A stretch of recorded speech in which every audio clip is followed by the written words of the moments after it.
Thank you all for joining us today. We're representing the Center for Sex Education here. We're hosting our National Sex Ed Conference, and we thought it would be a great idea just to invite folks from our communities to be able to see what you can expect from us for our National Sex Ed Conference coming up December 5th through the 8th, in person in Atlantic City, New Jersey, but we're very excited to also be hosting this conference online. So we appreciate everybody joining us today to hear more about what our conference has to offer, getting to know some of the folks who will be speaking at the conference, people of our planning team, and we're really excited to hear what kind of questions you have for us as well. So a little bit about us. My name is Grace Schoenberger. My pronouns are she, her. I'm the program director at the Center for Sex Education, and I'm joined by my colleague, Bill. Bill, feel free to introduce yourself. Thanks, Grace. Yeah, hi, I'm Bill Tavener. I use he, him, his pronouns, and I've been with the center for more than 25 years and been putting this conference on since 1998 and looking forward to talking about this year's program. Let me popcorn it over to Kelly, and then you call on someone, Kelly. Sounds good. Hi, everyone. My name is Kelly Gaynor. I use she, her pronouns. I am the training manager at ETR, and I am super, super excited to be on the planning team again this year and also to be presenting more on that in a little bit. And I will pass it to Margaret. Hi, everybody. My name is Margaret Brown. I use she or they pronouns, and I am chiming in from Boone, North Carolina. This is my first time on the planning team, but I have attended the conference before, and it's beyond amazing. I love it. So I'm super excited for this coming year, and I will call on Eliza. Hi, my name is Eliza Greenberg. My pronouns are she, her. I'm coming from Massachusetts. I work at NAMI, Massachusetts. This is my first year on the planning team and will also be my first year attending the conference. So I'm very excited for that. But sex education, comprehensive sex education is very important to me. So I'm very happy to be participating in this. I will pass it over to Lauren. Hi, everyone. My name is Lauren. I use she, her pronouns. I'm the Director of Education for Planned Parenthood of Northern Central and Southern New Jersey. This will be my third in-person conference, and I attended virtually in the years that we were solely virtual. But I'm really excited for our second year back in person, and I believe this is my first year technically being on the planning team. Very excited. I will pass it over to Tara. Hi, everyone. My name is Tara, and I use she, her pronouns. I'm going to have the pleasure of working alongside Bill and Lauren and Grace and Josie and so many other folks I see on the panel. I'm the Director of Diversity, Inclusion, and Health Equity, and this is my third conference, second in person, and it's a pleasure to be a part of the planning team. I will pass it over to... Oops, I always get that when I'm popcorning toward the end. Brianna, I'll pass it to Brianna. Hi, everyone. So I'm Brianna. This is my first sex ed conference, and this is my first year being a sexual health educator. So I'm just super excited and honored to be a part of this. I'll be teaching yoga classes at NSEC, so hopefully I'll see you all there. And I'll pass it on to Alexis. My name is Lauren Garcia, and I'm going to be presenting here shortly as well. I'm from Omaha, Nebraska. I work for City Match. And then is there anybody else on our planning team who hasn't introduced themselves yet? I didn't go yet. Hi, everyone. My name is Josie. I'm a sexual health educator. I'm not actually on the planning team, but I do help out with the conference. So you will definitely see me around if you choose to come, which I hope you do. I actually just hit my 1 year being a sexual health educator, and I did attend the conference last year, and it was amazing. It's so cool to be in a space with so many people just talking about sex ed and learning so many new things and just meeting really amazing people. So I hope you all come. It's going to be such an amazing event. Thanks, Josie. And Josie is the chairperson for the teen conference that the Planned Parenthood affiliate runs in May. So if you are in and around New Jersey, have teenagers in your lives, you may want to follow up with Josie and learn about that. That's info on that one is at teenconference.net. So Grace, do you want to guide us through what we're talking about first? That's my cue, isn't it? That is your cue. Okay, so we've been doing this conference since 1986. So back when I was in high school, we were doing a sex ed conference, but originally it was a New Jersey based conference. It was originally established because New Jersey had just created new standards for teaching what was then called family life education, and they hosted an annual conference. They actually held two conferences a year for many years that were both in the Northeast and the Northwest part of New Jersey.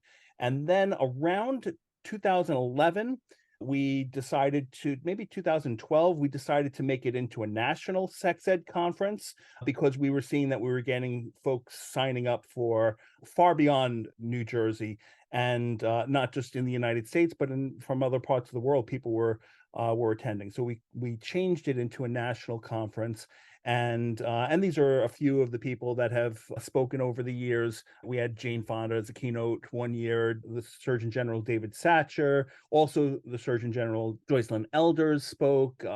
We have our award winners from last year, Deb Rothman and Steph Zapata. I don't know who the person with the Instagram is, but we have it. We sometimes have an Instagram thing. The thing on the bottom is actually one of the first conferences that I helped organize back in 1999. The future is now. Well, that was the future 20 years ago. So now we're looking to tell you all about this year's conference.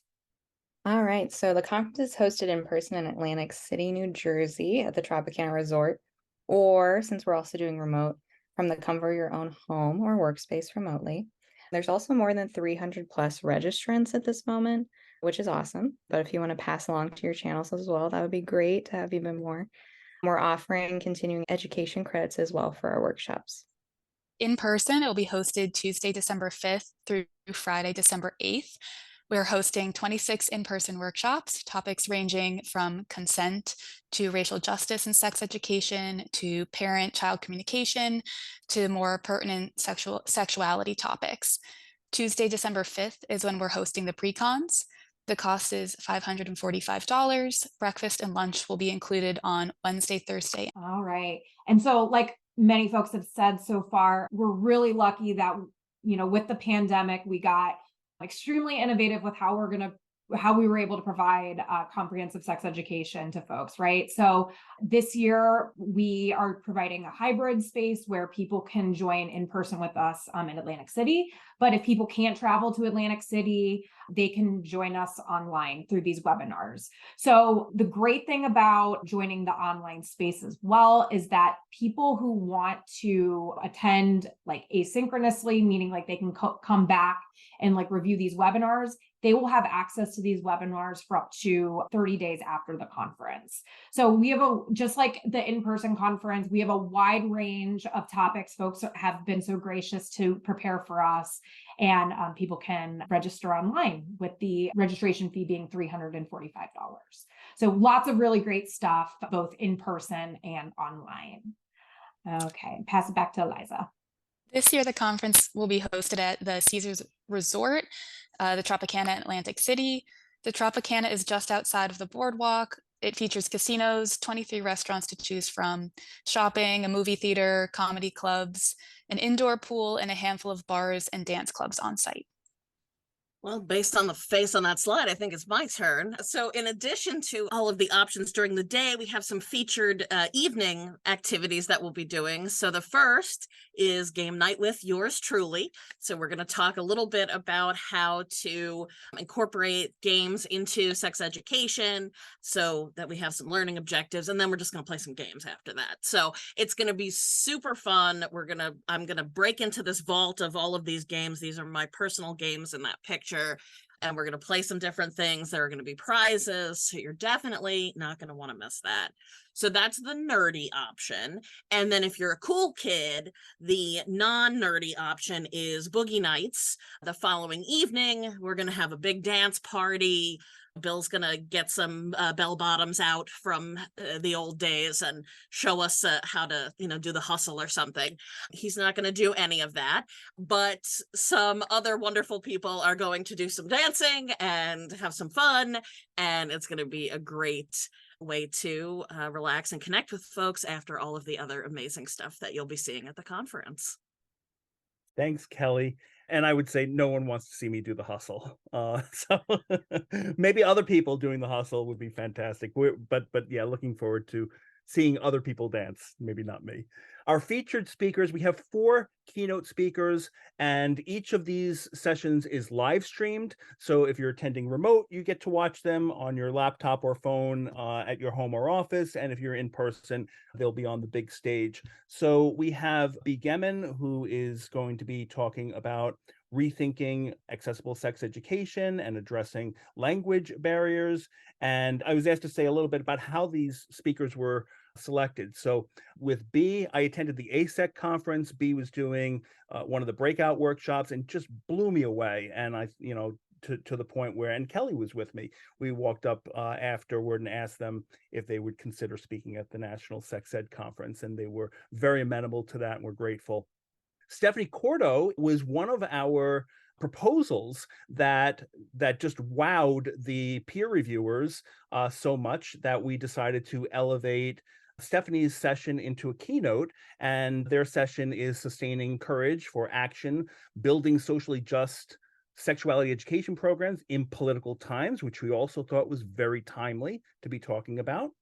Dalmacio Dennis Flores, Dr. Flores, we're actually working on a collaborative project with Dr. Flores.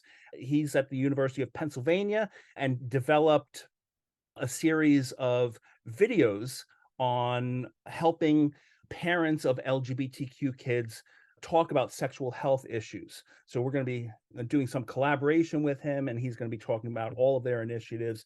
And then Dr. Lex Brown James is going to be closing on Thursday, giving the final keynote, Back to Foundations, Securing the Base for the Future. And Dr. Lex is the incoming president of ASECT, and we were really excited about having her voice at this conference as well. Those are the keynote speakers. This is so great. I just love hearing everyone share all of this information, even though I've been a part of it. And in addition to all of these wonderful experts in their field, we also, for folks who are attending in person, planning team members will be hosting affinity groups and holding space for affinity groups on Tuesday, Wednesday, and Thursday. So you can see the different groups that we plan to be providing space for. And then for folks who are joining virtually, there will be opportunities each of these evenings, so Tuesday, Wednesday, and Thursday evening, for lots of networking opportunities. So for people to come together and share, learn from each other, and just do all that great networking that we love to do. Thanks, Margaret. So we with the National Sex Ed Conference wanted to be very intentional and deliberate about how we incorporate diversity, equity, inclusion, and belonging in our sphere. So Tara Norman, who's with us today, who is our Director of Diversity, Inclusion, and Health Equity. Did I get it, Tara? Did I get it? Okay, perfect. We've been collaborating to incorporate as many of these practices as possible. So Tara, would you mind taking us through what do we mean when we talk about what DEIB is? Yeah, I would be happy to share, Grace. I think what we were just hoping to center as a part of this space is just a comprehensive reflection of DEIB. So everything from how we approach the review of the workshop proposals. We had a team of folks from various different backgrounds, departments, identities, and all different lived experiences meet to make determinations about ensuring how the conference is reflective of various different backgrounds. And I think one of the things that we were very intentional around in that space was making sure that there was a space for, all different folks to see themselves represented.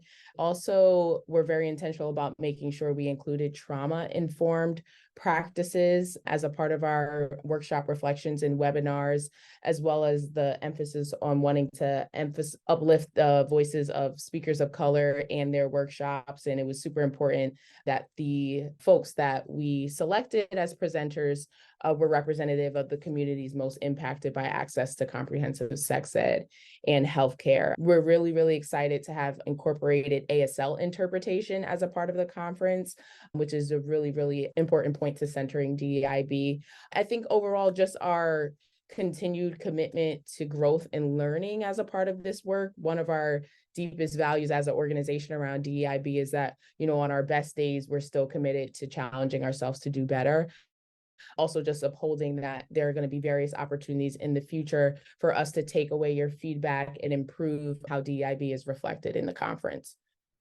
Thank you, Tara. Yeah, I think like another thing I want to highlight is like, you know, every part of this has been a consensus and a team effort through whether it's like folks on our planning team or people reviewing the workshops that we're offering to everybody, from the like creative brains of the speakers who are building these webinars and these workshops, and us trying to incorporate and model and provide guidance to our speakers about ways that they can actualize these DEIB practices. So for example, one of the things that we were really, you know, we recognize that, you know, people, like all speakers, all people have work and growth to do to better themselves in the areas of DEIB. And one of the things that we thought would be helpful was providing like a video about like ways to create like workshops, or how to speak in such a way that was more inclusive, or like things that they can incorporate in their workshops to create space for accessibility. And so these are things that are kind of on the forefront of our mind. And we wanted just to be sure that it wasn't just something we checked a box to do, but really something we wanted to emphasize in the conference and continue to grow and move forward with. So thanks, Tara, for sharing through that with us. Tara had mentioned that we were offering ASL interpretation services, and this is something we had done in the past, but this year I think we're really excited to be partnering with an organization called JU. And this organization is specifically organized by deaf sex educators. And so what I think is really awesome about this is that sometimes, like in the interpretation process, like some of like the niche things sex educators say get lost in translation, whereas like these interpreters are specifically trained, designed to be sex educators and interpret for folks. So we were meant today to be joined by our colleague at JU, Melissa, but unfortunately they were unable to join us today because, as I'm sure many of you have heard in the news, that there was a really devastating shooting in Maine. Just trigger warning as I kind of parse through this with you, but Melissa knows and is in community with folks who were affected by that. And so they really wanted to be here with us today, but we all were in agreement that giving them that space to be able to be in community with their loved ones felt particularly important. But we sent good well wishes, and we're extremely looking forward to working with them moving forward with the conference. So we plan to incorporate ASL coordination services at our conference, both online and in person. Yay. Oh my gosh, My Black Health is Beautiful. So really excited to uplift this bill. I don't know if you want to frame the Sex Ed Impact Award at all. Yeah, well, every year we've been doing this for about 10 years, where we give an annual award to two individuals or organizations or groups of people sometimes. And the Sex Ed Impact Award goes to people who have made an impact in the field of sex education. And so let me put it back to you, Tara, to talk about the work that our colleagues have done, because I know you're going to be moderating their pre-con. Yeah, really excited to moderate the pre-con and also present the Sex Ed Impact Award. So thank you for that background on how significant that award is, Bill. The authors of the My Black Health is Beautiful curriculum are just incredible experts in their field to improve maternal and child health outcomes. So for folks who are not familiar, the My Black Health is Beautiful lesson plans seek to facilitate conversation among young people, people who may become parents, and people who are already parents around the topics of Black intergenerational and holistic health, reproductive anatomy and physiology, self-advocacy, and reproductive justice. When we began this project with the 4 co-authors of the My Black Health is Beautiful curriculum, our goal was to build and strengthen partnerships across the maternal health and justice landscape in New Jersey. on behalf of Planned Parenthood's patients in the community to help eliminate disparities in health outcomes. And through this collaboration on the My Black Health is Beautiful curriculum, we've not only built lasting partnerships among all of the organizations, but we really have produced a series of free lesson plans that can be used in workshops in New Jersey and beyond. We've just been so fortunate to receive other opportunities, even across the country, to partner around how to bring this super valuable curriculum to more communities. So just so awesome to uplift the incredible work of the 4 authors, because this partnership has gone such a long way in folks seeing their identities represented in sex ed curriculum. And we know that that goes a long way toward improving health outcomes. Thanks, Tara. And I also just dropped into the chat how everybody can grab a free electronic copy of My Black Health is Beautiful. And we will have a limited number of print copies there at the conference as well. I think we're committed, or if we weren't committed, I guess I'm committing us now, that we're going to give a free copy of this to everybody who attends the My Black Health is Beautiful pre-conference workshop. Does that sound good, Tara? That's awesome. And feel free to learn more at myblackhealthisbeautiful.com. All right. Now I have the honor of talking about the recipient of the Golden Brick Award. And first, the Golden Brick Award is named after Peggy Brick, who was one of the founders of the Center for Sex Education back when it was called the Center for Family Life Education, established in 1980. And Peggy served in my role leading the center for many, many years. And so we've been giving out this award for, since 2003 or 4 or so. And so it's gone to a number of luminaries, people who do outstanding work in sex education. And so this is kind of like, if we ever have a Lifetime Achievement Award, this is it. And so we recognize people who have spent decades doing work, important work in sex education. And this year, we're so happy to honor Dr. Mary Jo Pajerski, who is a sexuality educator and youth development expert from Western Pennsylvania. And Dr. Pajerski has educated around 300,000 young people over the past 5 decades. And she is also the author. We put up here, Noni talks about gender, but she's also written 11 other books under the title Nani Talks About. And Nani talks about puberty and healthy relationships and sex and race and lots of other pregnancy, lots of other topics that parents don't always have the words for. So we're grateful for her lifetime of accomplishment and contributions to sexuality education and to the well-being of young people. Mary Jo is also the author of Sex Ed is in Session. So yeah, excited to be presenting that to Dr. Pajerski. So thank you all for joining us for this. We'll leave space for questions here in a little bit, but we really are just appreciative of you all wanting to get to know us a little bit more, and for you all's interest in either joining us at the conference or just finding out something new about like what we're offering and what we hope and plan to do for years to come. Should we turn it over to Q&A? Is there more to review here, or? Folks, if you would like to raise your hand, I can also allow voices at this moment too. And if you do have more questions, you can just drop them in the Q&A or in the chat, and I'd be happy to answer them. And I love to see that people are finding solidarity with each other right now in the chat box, even online. Okay, so we have a question. Are you including sessions on sexuality for those with child onset conditions like CP, MD, spina bifida, who are now young adults, those with intellectual challenges and physical conditions are in community and their needs are important too? When I attended this in the past, there was little on the topic. Thank you to whoever posed that. So. Want me to take that? Sure. Yeah, if you don't mind. Yeah, not at all. I do remember, because I'm editing all of the webinars, I do remember that there is one session on dealing with chronic illness. So in a more umbrella sense, and that was by Sarah Dalston of Planned Parenthood in Cincinnati, Southwest Ohio. And it was terrific. I mean, it was so good that I emailed her afterwards saying, wow, this was, really quite an amazing session.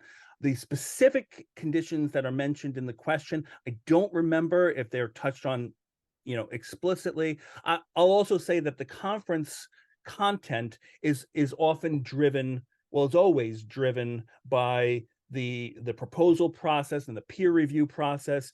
So we wind up putting on a reflection of what the community is telling us are priorities in sex education. The challenge is that if we don't get the submission, we don't consider it, we don't have it as a workshop or as a webinar. So anything that you feel is missing in the program, if we feel something is glaringly absent, we may do a little bit of outreach and find people to help fill those gaps for us. But we always encourage all of our colleagues, like if you feel like something is not represented on this program, then definitely consider submitting something. Thanks for that great question. I do want to add too, we do have a couple of workshops and webinars right now about sexual pleasure and like sexual health related to folks with intellectual and developmental disabilities. I do know that that's on the agenda. It doesn't speak specifically to your question about child onset conditions, but we have created some space for webinars and in-person topics to cover that. So thank you for your question. I see in the chat the congratulations to our award recipients, and that just warms my heart also. What a team of amazing colleagues who have made such contributions. And so I share that celebration. Now we could do some other questions, but while we're looking for questions, does anybody on our panel want to share something that you're really looking forward to, something that you're really excited about? A speaker, a topic, a casino game? I can share. So I was part of the team that did the peer review process of all the proposals, and there were so many amazing proposals. So to say that we truly picked like the cream of the crop, it was extremely hard to decide. But the proposals that we ended up selecting, there's a wide range of topics, so many qualified speakers, such diversity. I'm just really excited to see, and I do feel like we have such a range of topics that will really meet the niche needs of different sex educators across the country that have different populations that they work with. So I'm just really excited to see all that in person and hear the feedback from everyone that attends those workshops. And obviously I'm excited about Boogie Nights. Thanks, Lauren. Somebody else? What are you looking forward to? Any of our panelists? Well, on the subject of Boogie Nights, I just really want to re-highlight this, that on Wednesday night, there will be a themed like gathering at Boogie Nights, music, a DJ, people can like dress in whatever decade feels right for them. So if you're feeling like an affinity to the 70s and you want to do like the long straight hair, you want to do the bell bottoms, all that stuff, like we are here for you. We love it. We want to see you and your best little get ups. And if you don't want to dress up and you just want to wear your comfy clothes, that's great too. We just want to see your face and just be in community with you. So that's what I'm looking forward to. And we rented out the space. So yes. It's closed off to other casino attendees. This is just our space for Wednesday night. Yes, and Danielle, to your question, this is totally covered by us. So these are not an additional price. If anyone else wants to share what they're kind of looking forward to for the conference. And again, if people would rather use voices and want to raise their hand, I can give you the floor. It looks like there are a few more questions in the chat. There's one that says, how long does access last for the online sessions? Is it a month, Bill? Is that right, Grace? Yep. Yes. And in-person folks can go back and look at the webinars during that time as well, or? Will webinars be available to in-person, Pete? So we have around 22, something like that, webinars, and we're going to gradually release them throughout the conference. So if you're physically in Atlantic City, you're probably going to skip some of the webinars because there's going to be stuff happening right there. There's going to be networking, special interest group sessions, meals, that kind of thing. You're certainly welcome to find some quiet space and watch a webinar if you want. If you're attending remotely, you can watch the webinars as they're released on our EventMobi platform. So there's going to be, I think we're releasing like 2, no more than 3 at a time. And they're going to be released at periodically throughout the conference. And then once they're released, then you can go back and watch them on demand anytime you want, and they'll be continued to be available for 30 days after the conference. If you're in Atlantic City and you don't want to watch any webinars until you get back home, but you want to watch some more because you want the continuing education credits or because you're really interested in these spectrum of topics being covered, you can do that on your own time. But we do need to close the portal after 30 days. Awesome. Thank you, friends. So we had a question, can we bring our partners with us to Boogie Nights? So we haven't discussed this as a group, but what I do want to say about like participation of coming to Boogie Nights, it's for registrants of the conference. And it's actually something we're very concerned about security as well, and making sure people feel safe and in community with folks who are also attending the conference, which is why if folks are attending Boogie Nights, we're going to provide like wristbands for folks so that when they come, we know that they are actually like their conference attendee and not just some random at the casino who drops by, right? So unless Bill, you have kind of another thought, one of the things we really want to emphasize is that people just feel safe and secure with whoever is attending. We ask people to wear their badges throughout the conference so that we know that if you're in the ballroom, if you're in a breakout session, that you're where you should be, that you're with us and you're registered, and for the safety of everybody. However, when you go out to dinner, when you go out to one of these nightclubs or whatever, we ask you to take your badge off because we don't want folks harassing you because you're a sex educator, and so suddenly people feel like they have license to ask you lots of sex questions. so we ask for both things, but we have a security consultant who is top of his game, and we're hiring security staff as well, in addition to what the Tropicana provides. These are all unarmed security officers. Yes, and as I'm sure everybody understands, like especially now and with the climate, we want to make sure that people who attend our conference feel safe and that they are registered folks, because we just know how it is. Okay, another question, is the National Sex Ed Conference in New Jersey every year? Oh, what a good question. It has been, but we've been exploring the possibility of moving it around. We've had it in New Jersey because that's our home base. And so it's easy for us to schlep all of our boxes and bags down to Atlantic City or wherever we're going in New Jersey.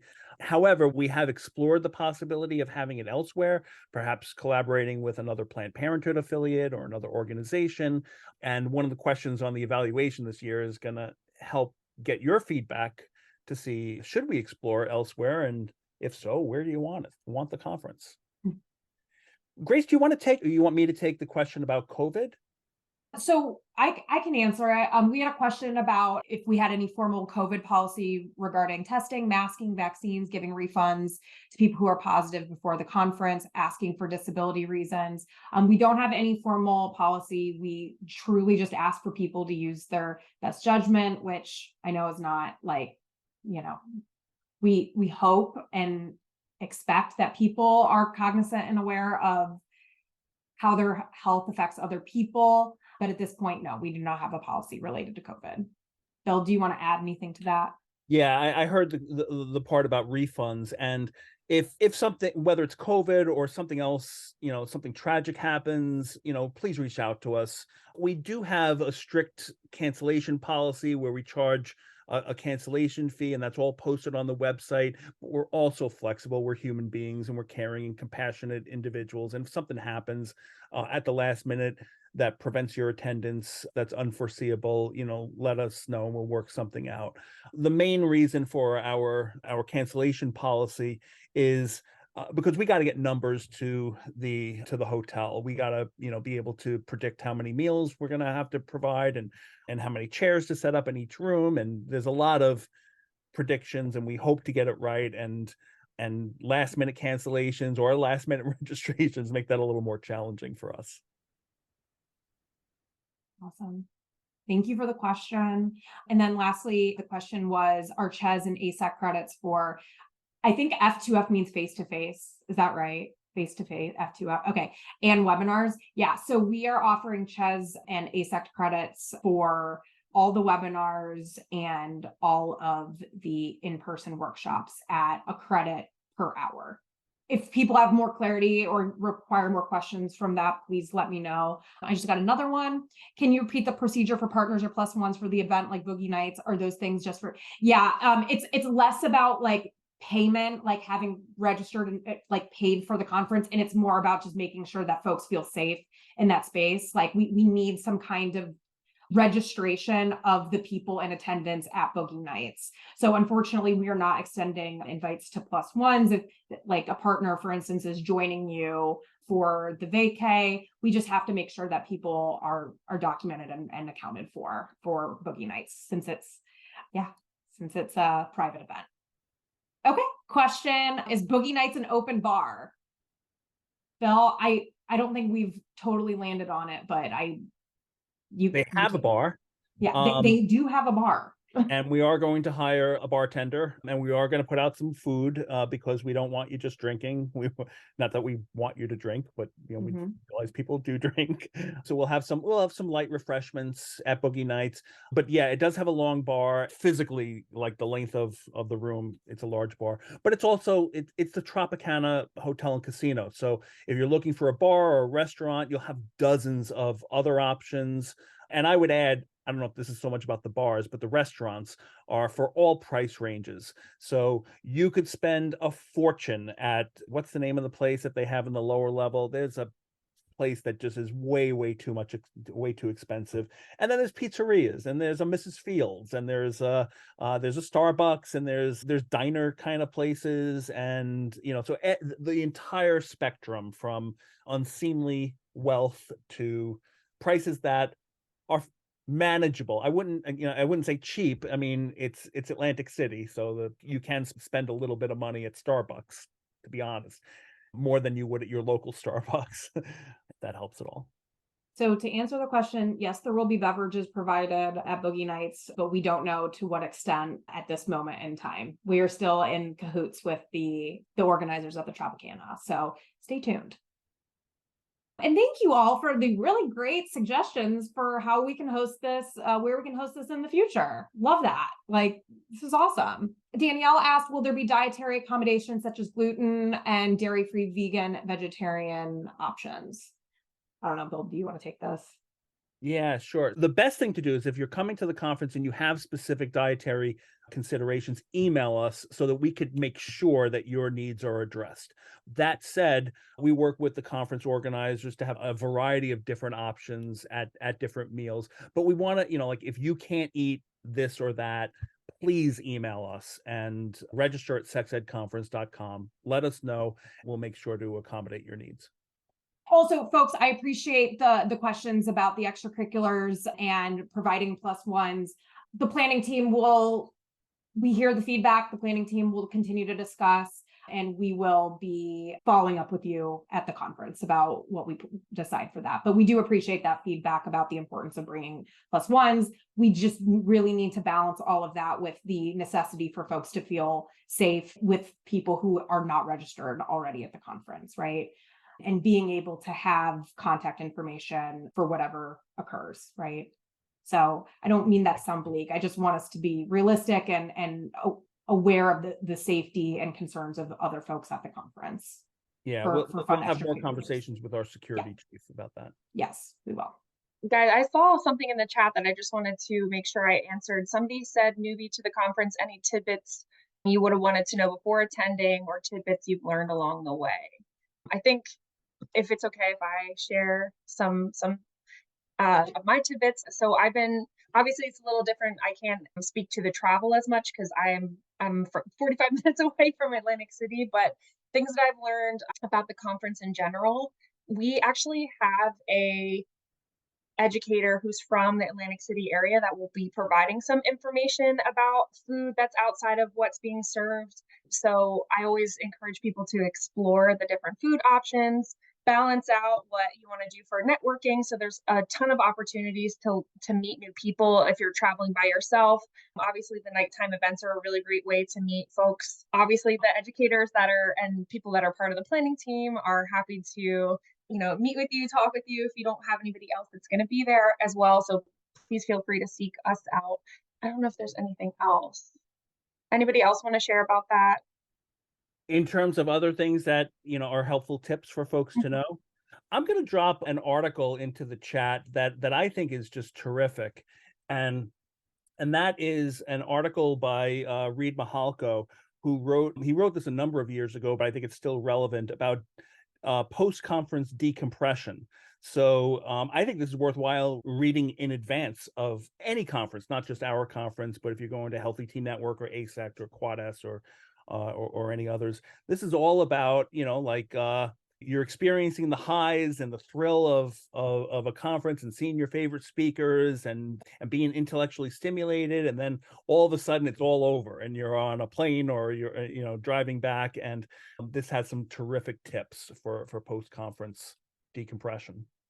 And to that end, Tanya lifted up, drink plenty of water, not just at the conference, but in life. But yes, especially at the conference, I think to Bill's point is just like, your brain is being fed, make sure your body's fed too, right? Thank you all. And Tanya says, eat, bring your own snacks. Amazing. And then that's a good idea. Having granola bars or popcorn or something for a pick-me-up is really good idea to have in your program. We will have good food there too, though. Tara, tips about, I don't think anybody in this crew is able to help you with that. I don't know. Bill, are you a light packer or a heavy packer? I don't know. Well, I would tell people it's New Jersey in December, so it's cold. Yes. Although, nowadays this past weekend was rather warm, so it's hard to say what's what. But yeah, it can be cold. I do see people walking on the boardwalk at our conferences. I have gone walking on the boardwalk, and but you need a jacket. And the hotel is nice. Like, you don't have to pack an extra pillow or anything. I mean, it's if folks have been with us at the resorts, hotel and casino, this is definitely an upgrade. I'm not going to say it's the, it's not 5-star hotel or anything, but it's absolutely an upgrade from resorts. The hotel is well equipped. I welcome any other feedback from anyone on the panel on things to pack or things not to pack. Comfy shoes. The casino, the hotel in general is really large. So if you're wanting to explore, you definitely need to have some comfortable shoes to walk around. There's so many things in that casino just alone. Yeah. If there's any downside, I would say give yourselves plenty of time to check into your room. They have kiosks, so you can check in at a kiosk. So that's an option. But if you're someone who likes to stand in line and get a a key from a human being, those lines can be long. We do have one last question, and then I just, for the sake of time, we're going to wrap it up, but really appreciate everybody's really wonderful questions. Ariel asked about a dress code. We do not have a dress code. I would just say come as you are, but also be cognizant that it's a hotel with other folks who are going to be present, and I don't know. Yeah. I don't know what else to say about that. Yeah, standard, be comfortable. Comfortable. Yes. And then this will be the last question. Monica asked, are there certificates for conference attendees? We do not have certificates for conference attendees, but if folks need ASECT or CHES credits, they will receive those. If you really need some sort of certificate of attendance, I'm sure, both Grace and I have good, word skills. We can make something for you. Yep. Okay. And Tyler provided one last piece of advice for folks in the chat.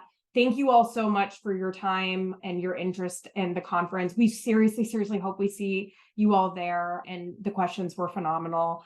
And if you haven't registered yet, please do so soon. I don't know, any last words from my fellow panelists? I'm looking forward to seeing you all. Thanks for spending the hour with us. Yeah, and thank you. My colleagues on the planning team and Planned Parenthood, I get to see you all the time, but our volunteer planning team, thank you so much for everything that you've done to help vision this conference and everything that you're doing, from peer review to stuffing bags when we get there. And of course, to our Planned Parenthood colleagues. Thanks, everybody. Thank you all.